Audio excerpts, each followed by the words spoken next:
हाय. अमेझॉनवरून मी हे प्लमचं facial oil मागवलं होतं. ती ऑर्डर आज मला मिळाली. थंडीमध्ये आपली त्वचा खूप कोरडी, रुक्ष आणि चेहऱ्याची त्वचा तर ओढल्यासारखी होते.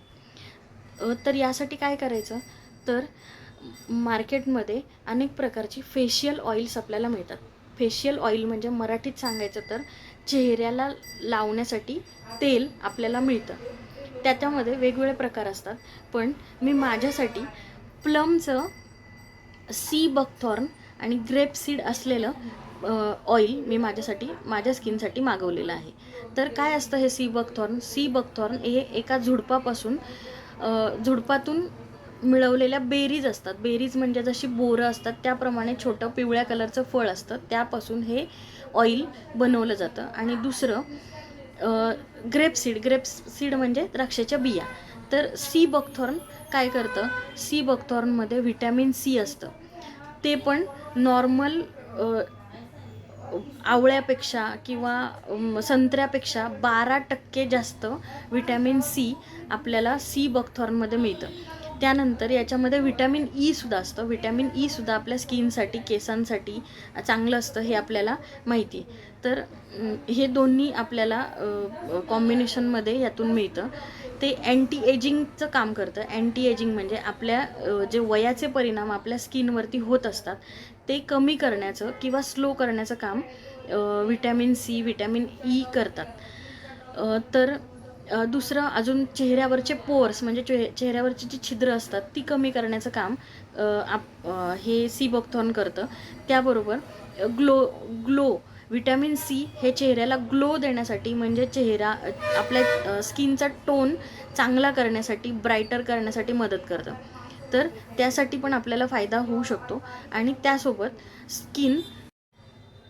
त्याबरोबरच जी त्वचा आपली रुक्ष आणि कोरडी झालेली आहे तिला मॉइश्चर करण्याचं कामसुद्धा सी बकथॉर्न ऑइल करतं. तसं दुसरं कंटेन आहे याच्यातलं ग्रेपसीड ऑइल म्हणजे द्राक्षांच्या बियांपासून काढलेलं तेल. तर ते काय करतं, ते सुद्धा अँटी एजिंग म्हणजे आपल्या वयाचा परिणाम कमी करणे, त्याबरोबर ब्लड सर्क्युलेशन आणि ऑक्सिजनचं प्रमाण आपल्या स्किनमध्ये वाढवणं हे काम करतं. त्यामुळे आपल्या चेहऱ्याची त्वचा ही आपल्या चेहऱ्याच्या त्वचेचा वृक्षपणा कमी होऊन स्किन आपली ग्लोईंग आणि प्लम्पी दिसायला लागते.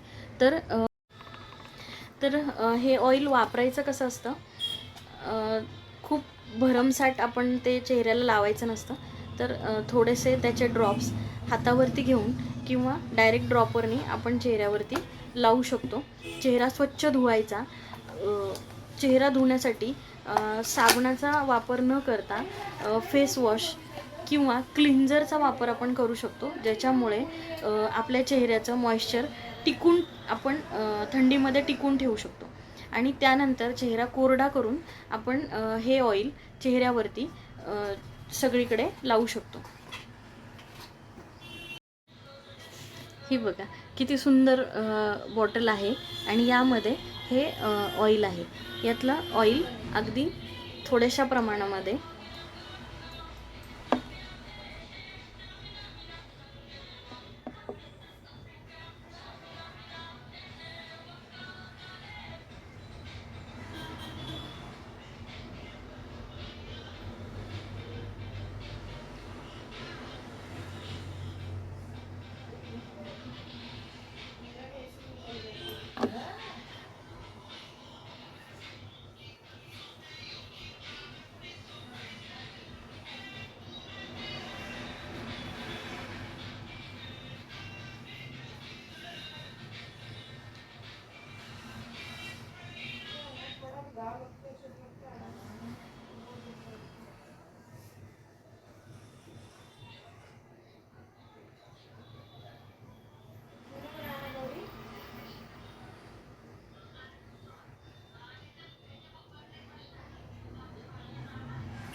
कधीही चेहऱ्याला जर आपण मसाज करत असेल तर तो वरच्या साईडला म्हणजे आपला हात हा वरच्या साईडला फिरला पाहिजे.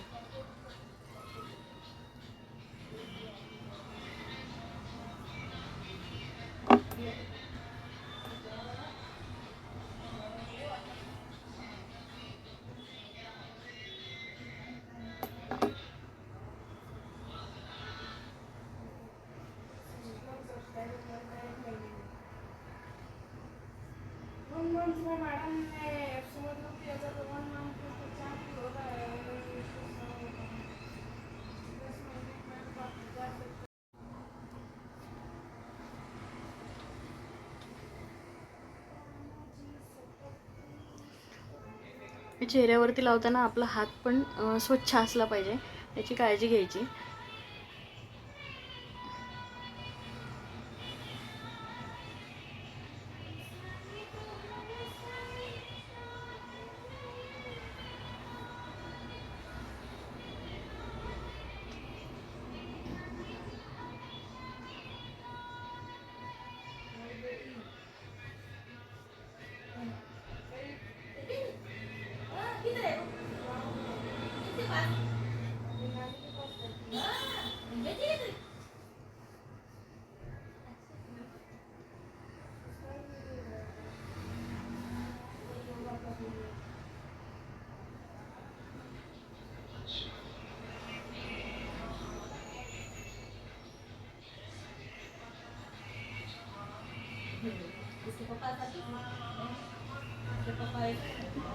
हे सगळे ड्रॉप माझ्या स्किनमध्ये जिरलेले आहेत आणि स्किन अशी सॉफ्ट आणि छान हाताला फील होते. खरंच छान छान ऑइल आहे. थंडीच्या दिवसात तुम्ही नक्की वापरू शकता.